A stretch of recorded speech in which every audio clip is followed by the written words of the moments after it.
সেখানে আমার কাছে অনেক মানুষ এসেছিল যে হিন্দু মতুয়া কার্ড করার জন্য। আমি কেন মতুয়া করবো, আমরা তো নিজেরাই মতুয়া, আমরা মতুয়া কার্ড আমাদের পয়সা দিয়ে কেন করতে হবে? সিএতে যে শর্ত দেয়া হয়েছে সেখানে আমি প্রথমেই বলছি যে আমি এই দেশের নাগরিক নয়, আমাকে নাগরিকত্ব দেয়া হোক। তাহলে আমি নিজেই বলি যে আমি এই দেশের নাগরিক নয়, আমাকে দেয়া হোক, তখন আমি যখন নাগরিকত্ব আমি সই করলাম সিএ ফর্ম, তখন যদি সরকার আইন চেঞ্জ করে, আমি তো নিজেই স্বীকার করে নিয়েছি যে আমি নাগরিক না, তাহলে আমি সেই আইনটা কিভাবে চেঞ্জ করব?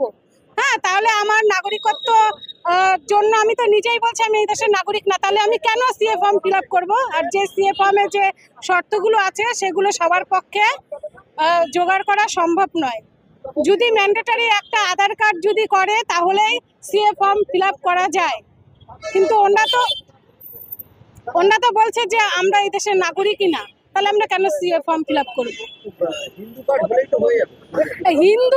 হিন্দু কার্ড হলে হয়ে যাবে। হিন্দু কার্ডের কোনো কি আইনত ভাবে যে আইনি ভাবে কোনো হিন্দুর যে কোনো এসছে সরকারি ভাবে কোনো আমাদের মানে যেটা বলে যে সরকারি ভাবে আমাদের কোনো অনুমোদন এসছে যে হিন্দু নাগরিকত্ব দেওয়া হবে, এরকম কোনো সংবাদ মাধ্যমে আপনাদের জানা আছে যে হিন্দু কার্ড দিলে পাওয়া যাচ্ছে সরকারি ভাবে?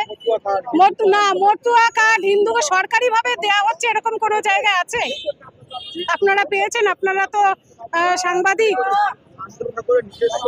হ্যাঁ, শান্তনু ঠাকুর একদম ব্যক্তিগতভাবে ও মতুয়া কার্ড দিচ্ছে এবং পয়সা নিয়ে, সেটা আমি স্বচক্ষেও দেখেছি। আমি ঠাকুর বাড়িতে সবসময়ের জন্য যাই এবং সেখানে আমার কাছে অনেক মানুষ এসেছিল যে হিন্দু মতুয়া কার্ড করার জন্য। আমি কেন মতুয়া করবো, আমরা তো নিজেরাই মতুয়া, আমরা মতুয়া কার্ড আমাদের পয়সা দিয়ে কেন করতে হবে?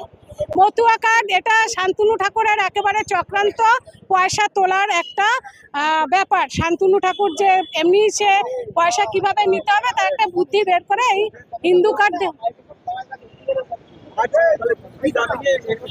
আমরা এখানে একটাই আমাদের উদ্দেশ্য, আমরা ওপার বাংলা থেকে যারা এসছি তাদের নিঃস্বার্থভাবে নাগরিকত্ব দেওয়া হোক, শুধু মতুয়াদের নয়, সমস্ত মানুষের। আমরা সেই মতুয়া সমাজের মানুষ, সবার হয়ে রাজপথে আজকে নেমেছি এবং ডেপুটেশন জমা দিতে এসেছি।